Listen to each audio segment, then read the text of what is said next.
Hello everyone of class 12th। It's a Kirchhoff's law now. Kirchhoff के दो नियम हैं उन्होंने जो दिए थे।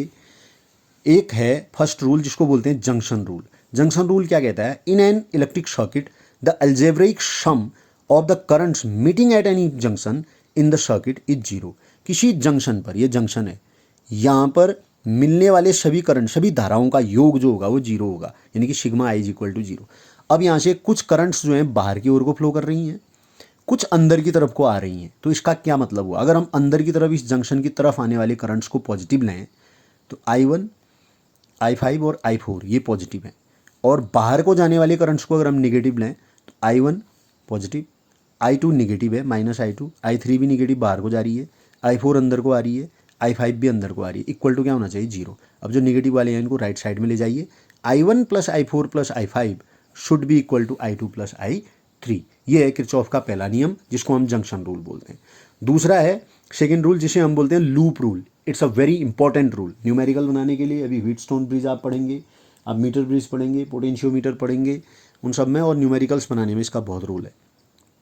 In any closed loop, closed loop क्या हुआ? एक सर्किट जिसको हम बोलते हैं एक क्लोज्ड लूप, ये बंद, यहाँ से स्टार्ट होकर यहाँ पर पूरा बंद होगा। Closed loop of a circuit the algebraic sum of the products of the current and resistance, current और रेजिस्टेंस का के प्रोडक्ट का algebraic sum in each part of the loop is equal to the algebraic sum of the EMFs in the loop. किसी loop में total जितने current उसमें flow कर रही है और रेजिस्टेंस, जिस रेजिस्टेंस से होकर के जितनी करंट फ्लो कर रही है उनके प्रोडक्ट का सम उस पूरे लूप के टोटल ईएमएफ के बराबर होता है, यानी कि sigma of product of I into R, I और आर का product equal to sigma E. ये कह रहा है। अब देखिए इसमें मैंने एक सर्किट बना रखा है, एक फिगर बना रखा है, इसमें दो लूप हैं। एक लूप, ये लूप 1 है ऊपर, इस लूप को हमने यहाँ से स्टार्ट ऐसे और ये लूप माना ऐसे करके। इसमें I1 करंट फ्लो कर रही है R1 के थ्रू, और ये E1 जो है इसमें EMF है। अभी I1 करंट यहाँ से गई और यहाँ से पास होकर के नीचे को चली जाएगी I1, और यहाँ से B से करंट फ्लो हो रही है। B से दूसरी करंट आ रही है इधर को I2 करंट क्या है, यहाँ को आ रही है। ये यहाँ पर जो करंट, ये भी बताएंगे इसको, ये I2 करंट इधर को आ रही है। किससे होकर आ रही है? ये R2 वाले रेजिस्टेंस से I2 करंट फ्लो कर रही है, और E2 EMF है। ये I2 यहाँ पर I1 और I2 दोनों मिल गए, और नीचे को जो गए वो I1 और I2 दोनों गए। यहाँ से होते हुए जो इधर को आया वो भी क्या आया?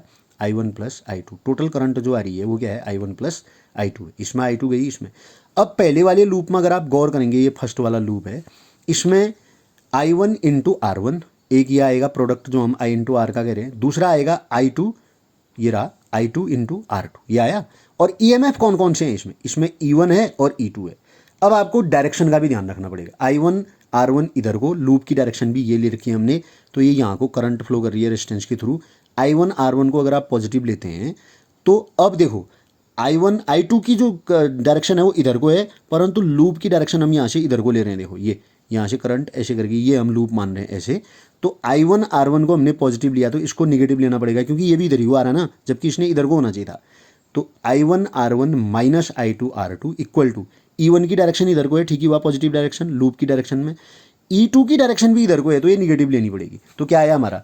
I1 R1 minus I2 R2, ये देखिए I1 R1 minus I2 R2 equal to E1 positive E2 negative, E1 minus E2। ये ध्यान देने वाली बात है, E1 माइनस E2।